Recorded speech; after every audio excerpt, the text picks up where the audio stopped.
Баршаңызға сәлем. Бүгін осындай дымляма жасайын деп шештім.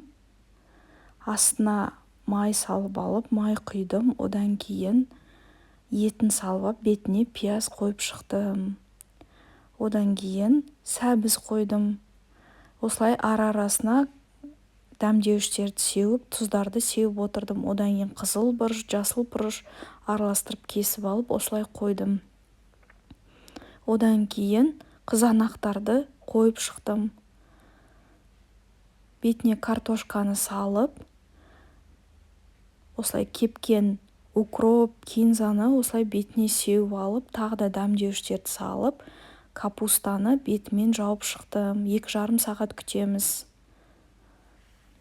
Жай отқа қойып қою керек, сонда өзінің суына жақсылап піседі. Су құймайсыздар. Міне, дымляма дайын.